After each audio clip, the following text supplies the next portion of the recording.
Well, folks, guess what? The international community is at it again. If you weren't already fed up with them, you might be now, because of course they choose to talk about the things that are irrelevant over the things that are relevant. And of course, in this case, it's the IDF committing sins against the people of Palestine by killing innocent civilians, when in fact two commanders for Hamas were taken out in an assault.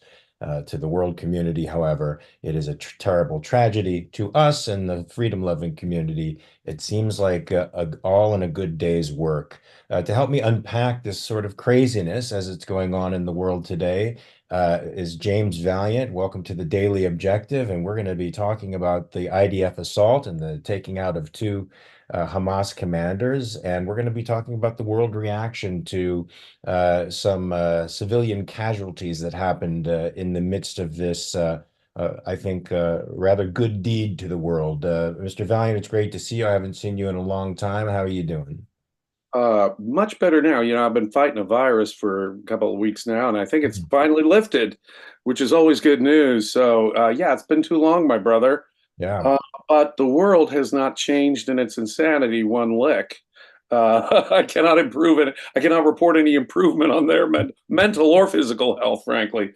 Yeah, there was this attack. Finally we're getting some kind of an attack on Rafah. They move 800,000 civilians out, of course, to protect them. This is reported as 800,000 civilians have fled Mm. Rafah, excuse me, because after all, geez, they're doing it because they have to flee. No, Israel has warned them, waited, systematically helped hundreds of thousands leave so that they're not killed. Utterly stupid policy, as we've discussed before, but that's not the way the media reports it. They take out two. There's really no question. These guys are two senior baddies with Hamas. These guys are terrorists. That's who was targeted. Last report, 25 others may have also been killed. These are people around these two baddies. The assumption that these guys are innocent is what gets me. Now, if there are children there, that's of course, but that, of course, as we say, tells us something about Hamas. But all the world focuses on, I woke up yesterday to the Wall Street Journal headline saying, and this is the most disturbing part, because we can expect the UN, we can expect the shitheads at the BBC and the Guardian and the New York Times and CNN to denounce Israel for their murderous, genocidal, cruel, sadistic, Hitlerian ways in approaching all this. That is the given. What disturbs me far, far more is Netanyahu's response. The Wall Street Journal headline read, Netanyahu calls this a tragic mistake. Mistake it was not. Tragic that Hamas initiated such brutality on October 7th, indeed, but not a mistake. And it obscures, worse than obscures, the moral issue here. These deaths are, of course, all Hamas's fault. There should be more such deaths, even if it means more, quote, civilians. Since I think in the 21st century, the way the West does wars have conditioned us into some perverse moral thinking. Back when the United States took on Iraq and Afghanistan in ways they should not have, but when they took them on, one of the worst aspects of it was that they attempted to avoid civilian casualties. They said all collateral damage we're going to avoid, as if suggesting that the United States is morally responsible for that collateral damage in any justifiable war. You've conceded the moral premise at that point. So we avoid hitting schools, hospitals, mosques. We avoid civilian casualties in general, doing this surgical strikes. Now, part of that was moral, this moral intrinsicism, just war theory that we've talked about. And part of it we did have, though, sort of a realpolitik, pragmatic argument, which said, wait, if we're merciful to them, if we're kind to them, if we avoid civilian casualties, if we feed them, if we try and educate their daughters and try and state build and give them a Jeffersonian democracy out there, their hearts and minds will turn and they'll become pro-American. Well, as with most pragmatist, unprincipled arguments, that practical argument is total shit. It did not work. It was a disaster. It was a failure. And similarly, we hear a similar argument here. All you're going to do is perpetuate the violence if Israel kills Palestinian, quote, civilians. The logic is just as ridiculous and upside down when applied there as it would have has been for the non-war wars that America has been fighting in the 21st century, frankly. It is a moral question that we as objectivists can uniquely answer. It is a kind of sanction of the victim and appeasement, precisely as objectivism defines it. I just so happen to have a couple of quotes here. One is from Miss Rand herself, from her amazing essay that everyone really should read, The Age of Envy. She writes, do not confuse appeasement with tactfulness or generosity. Appeasement is not a consideration for the feelings of others. It is a consideration for and a compliance with the unjust, irrational, and evil feelings of others. It is a policy of exempting the emotions of others from moral judgment and of willingness to sacrifice the innocent, virtuous victims to the evil malice of such emotions. If that ain't this, I don't know what is. It is taking the evil emotions that are dominant among Palestinians today and thinking that if we appease it, we can somehow get some moral credit for doing so. No, ladies and gentlemen, you've lost. The minute you start appeasing, you have lost the moral case. You've said there's something wrong with my case. You guys have got some moral truth behind you, and at the end of the day, Israel totally outpowers the Palestinians. It's the power of morality, not the power of planes and missiles and guns, that's going to decide this. Another one from Dr. Leonard Peikoff from the Philosophy of Objectivism series. The sanction of the victim is the willingness of the good to suffer at the hands of evil. To accept the role of sacrificial victim for the sin of creating values. I just add here for the sin of attempting to protect values when they're under violent assault. So when your values are under violent assault, you have to apologize for the sin of defending civilization, the sin of defending your own people. This is appeasement. This is the sanction of the victim, as objectivism defines it. It is a self-destructive policy. You've in effect conceded the moral case to the other guy, and it is the slow road to hell. Well, sometimes fast road to hell, but eventually you've got to lose when you've thrown in the moral towel like this. No, And that's precisely what we see happening today. Israel's winning on the physical battle, but they're losing the moral war. And that is where it seems to be the predominant front right now. And the only way they could win that war is to unapologetically stand for what they stand for and fight without concern for what the international community is saying to them. But how does one do that in today's world? We can do it as individuals on social media. How do they do it? What if by some miraculous means I could somehow enter the brain of Netanyahu and other members of the Knesset, I think there would be a better way of going about it. Articulate the moral case in a clear and consistent way. Say that they started it, in effect, and therefore we have to finish it. We're not going to be subject to ongoing October 7th.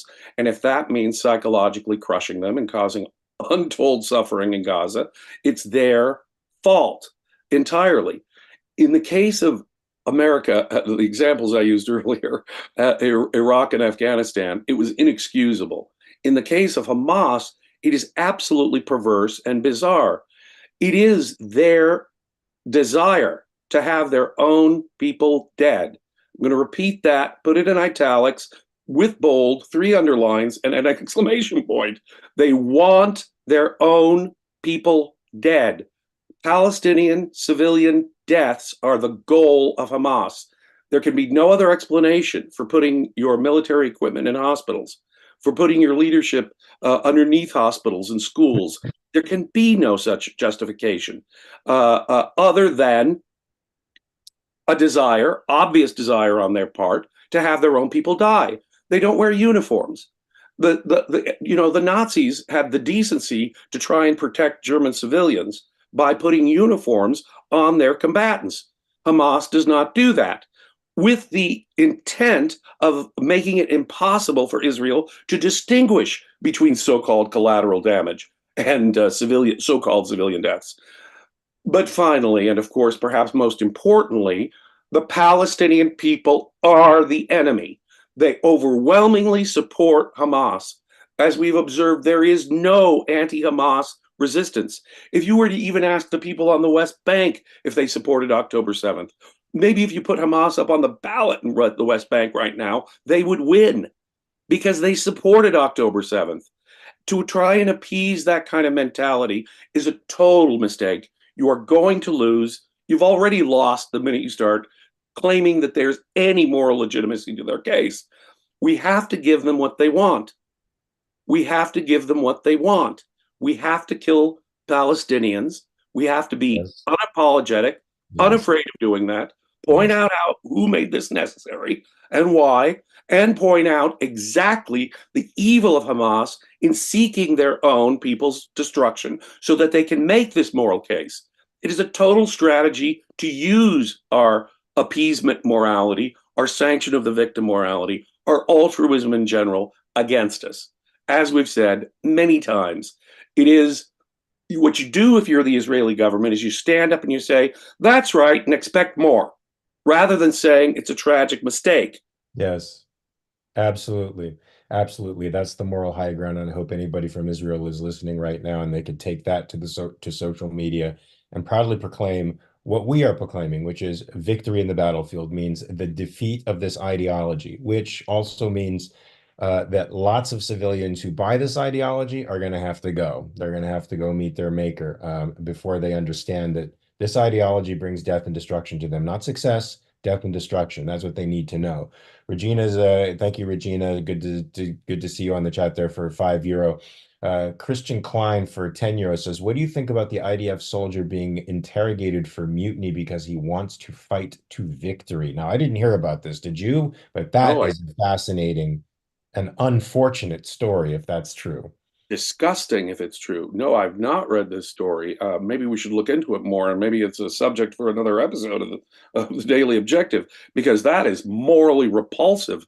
It's Morally disgusting. repulsive. Yeah, yeah, but we're making a case that's very, very, very difficult for people out there to grasp. As Ankar Gate said several months ago, people have an idea that war should be sanitized, that war isn't somehow the abandonment of civilization, which means the gloves are off and the aggressor has abandoned civilization. And so, no, in your defense of civilization, you have to stop them in most brutal form. Bonnie Bertrand, 99 cents. Thank you, Bonnie. Now, there are some in the chat that think Israel is winning the moral war. Um, I don't agree. I think there are some folks now starting to band together in the Jewish and Israeli community, and they're starting to take more aggressive steps out there in social media. I'm part of that Israeli digital army that's going out there and combating bad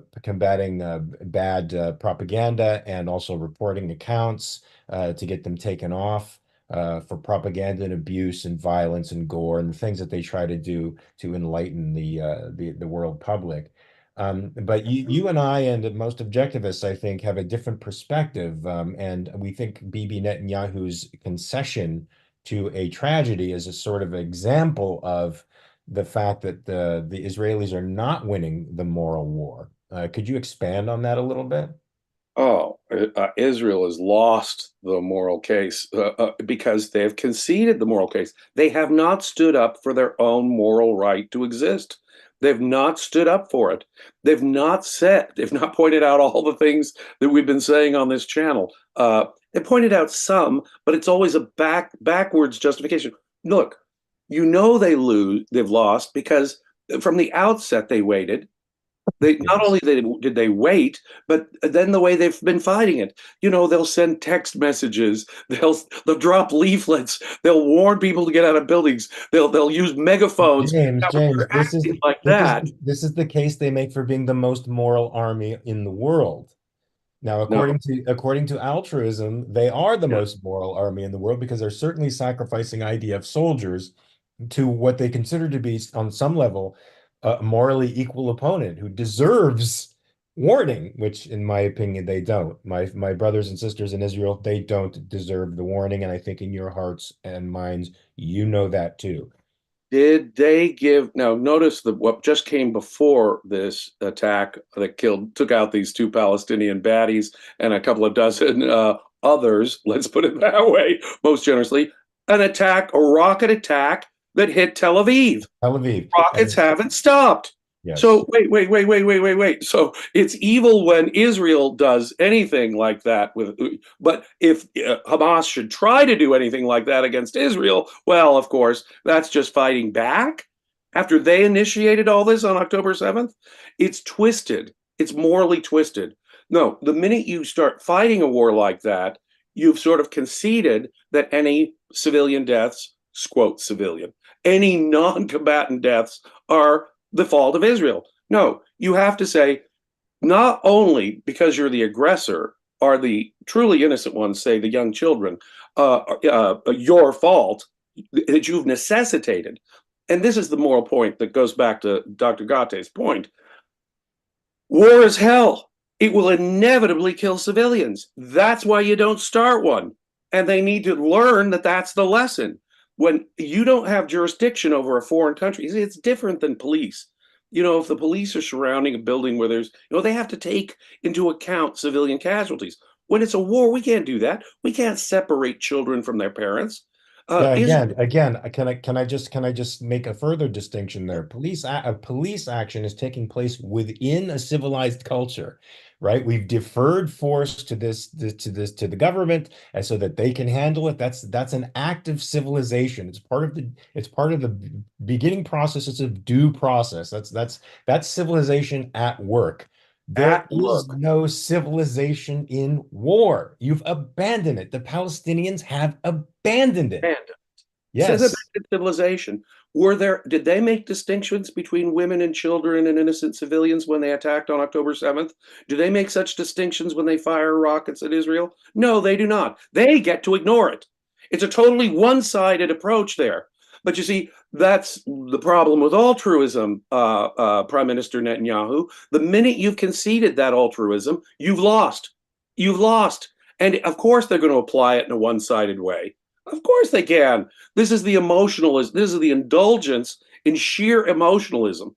Uh, and more than that, the indulgence, as Ayn Rand said, in feelings that call for really evil actions, which is exactly what we saw on October 7th. Uh, it's absurd and insane to say that this was a mistake, Netanyahu. What you should say is no, the mistake was on the part of Hamas, and that mistake they will be paying for again and again and again, I hope. But that's not the way they approach it. Sherman understood that until he brought the war home to the Southern slave owners, that this war would probably go on in perpetuity, and slavery would never be abandoned by the South entirely. So he took the war to their doorsteps. He burned their crops. He burned down their plantation houses. He made them suffer, and they realized that the tack they were on, the course that they were on, was hell for them, and they should give it up. And this is what I know I sound like I'm on rinse and repeat cycle here, but this is exactly what the Palestinian people have to know, and they don't yet. And the people supporting them don't know this yet. And until they do, this is never going to stop. It's going to be a perpetual war. And the attempt to sanitize war is what's kept us in perpetual warfare since 2001, because we refuse to identify the enemy. We refuse to fight the enemy vigorously, and by vigorously meaning without apology at all, for what we do to protect rights respecting states. No, they have to come to fear that their children will die. Let me say that again. They have to come to fear that their children will die, die, die. They have to come to know that there's no chance of winning. They have to know that the leaders on the other side know their ideology and goals to be truly evil, and that we will do what it takes to incapacitate them permanently. They have to be, let me go even further, they have to be psychologically crushed. The only Yes. way, as you point out, the Civil War is a great example. The only way the South could be psychologically crushed, because they were ideologically committed to their position, was for Sherman to cut a path of absolute destruction through the southeast of Yes. what is today the United States, destroy a good deal of Georgia in the process. Japan. Japan, look, they were going to continue. It was going to cause, in World War II, millions more deaths on both sides. We had to drop those bombs, and it saved maybe millions of lives in the process, but it psychologically crushed them.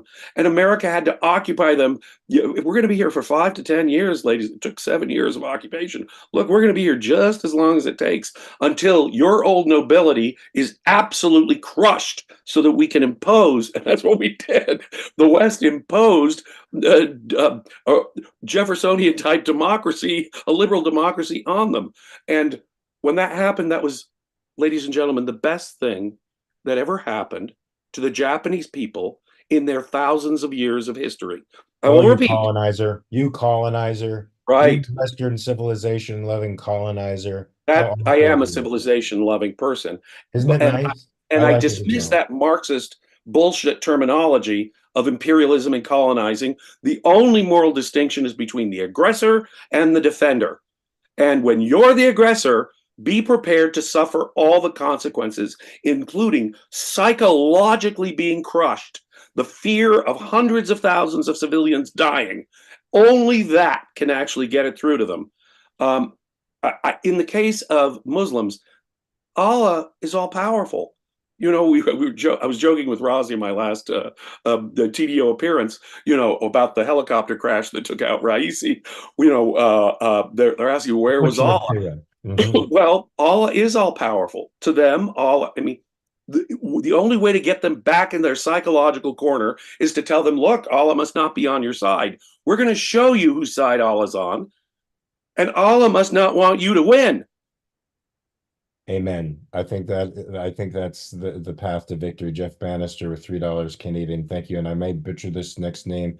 Hannah Esther, I think with 9 shekels. I'm not sure what that sign is, but thank you very much for your contribution to the show. This is the only place where you get this kind of content, where you hear an absolutist moral perspective on who is right and who is wrong in this war, and I think it is the key to victory. As you said, essentially, the victory or defeat lies in who takes the moral high ground, and I think it's been that way since. Now, what do you say about this? I think it's been that way since the 60s, since the Vietnam War, when the media was able to put war into our living rooms, and we were able to make moral judgments, and people became demoralized in that war, irrespective of our overwhelming power, irrespective of what we were able to do to potentially unite the Vietnamese peninsula in actually victory, as a democracy. We weren't able to bring it home and make it happen because of a complete and total moral impotence on our part, I, which I, could which I which is which has been the case now for the last 20 years. Every battle we've been fighting, we are afflicted with a case of moral impotence, and I think objectivism is sort of the blue pill, the Viagra of ethics for anybody out there who's feeling like they're losing their sense of perspective with this war. you want to boost your tea? Read some Ayn Rand. Okay. Yes. That's a really good observation there. Absolutely correct. You get your huevos and backbone back to some extent. The best thing, to follow up with the example in Japan, the kindest thing we could do for the Arab population in the area is to have a decisive victory. This war should have been over against Hamas back in October. The fact that we are now months and months, every month after that passed, of course, international support collapses and more suffering occurs. And you're right, it started with Vietnam. I remember having arguments with my communist uncle when I was a kid back in the 70s. He was saying, all we're doing is making more enemies. Well, yeah, if we approach wars that we don't intend to win, we are only going to, quote, create more enemies. If we go about it as we did against Japan, if we go about it, with the proper moral attitude, we will crush the enemy. We will destroy enemies and discourage new enemies from popping up. Until then, it's like whack-a-mole when you're doing it without the moral clarity and without the decisive force. What you're doing is well, yes, you're creating more enemies because you're encouraging them. We're never really going to defeat you. We don't have moral clarity. We don't know what we're doing. And that's exactly correct. And when you're fighting an altruistic, basically what was an altruistic war in Vietnam, you're again sort of conceding the whole moral point. We're not doing it for our interests. We're doing it for your interests anyway. And we'll do it in such a way that, I mean, I remember Barry Goldwater saying, yeah, it'd be all over, using proper weapons from the sky. And so, of course, he was attacked. Oh, he's going to nuke Southeast Asia everywhere and it'll be the end of it. But wait a minute here. The threat of a nuclear bomb may have been exactly what could have had some decisive meaning there. Now, again, we shouldn't have been in Vietnam. But if you're going to fight a war, the only way to fight a war is to actually defeat the enemy and to morally know what you're doing. Then and only then will you have a chance of winning a war that doesn't make more enemies. And here we get the charge of being warmongers. Now, I mean, and some of you folks out there, if you advocate for a vigorous defense of values, which is exactly what Israel is doing, they're defending the value of liberty against an anti-valuing society, a pathological society. You will get called a warmonger. No, you're not a warmonger. The warmongers are the Palestinians. The warmongers were the Germans. The warmongers were the Japanese. The warmongers are the Islamo-fascists. They're the ones who live by violence, but they put the moral and the decent in the position of having to defend themselves savagely. If you think values are worth dying for, and you think you need to defend them with all of yourself and wipe out any power that is the antimatter for values, the anti-value, that is aggressive, they put you in the position of having to do things that are not pretty. And that's not your fault, it's their fault. It's Yeah, entirely theirs. entirely theirs. On October 7th, they did a surprise attack on civilians. They raped children to death. They burnt families alive. They beheaded babies. They showed mothers the torture of their children and children the rape and torture of their mothers. Now, it is astonishing to me when people treat our animals like that, have reduced themselves to a subhuman level. You cannot treat them like human beings. They have demanded the terms on which you treat them. I agree Forced. with you. That is a great point. Humanity requires civilization, and if you've divorced yourself from humanity, I don't have to call you a human or treat you like one. James, we have to go because the reality show is coming up, and the subject is going to be a killer one. It makes me mad just even reading the topic here. Will Britain recognize Palestinian state in July? Are they going to jump on board with the three other mentally defective European states that have decided to do this insanity? Or are they going to abstain and have no moral clarity whatsoever, or do the right thing and reject it entirely? Let's Right. hope, Well, let's we hope got a they Labor do. government coming in probably in January. And so what Well, does that mean? It means that they're going to join Norway and Ireland and Spain in recognizing a Palestinian state and probably the arrest warrant on Netanyahu. So we could be headed down a really dark path. So tune in, ladies and gentlemen. And if you yes, find content here, I could just one last thing in. Please consider becoming a paid member. This is unique. You're not going to hear this anywhere else. If you appreciate the moral clarity you get here on an important topic like this, the fight against true evil, please become a paid member of Ayn Rand Center UK. James, it's been an honor working with you again. Guys, go over to the reality show right now. The topic will be hot. Make your comments known. Get out there and fight the good fight, and do not stop until the enemy is done.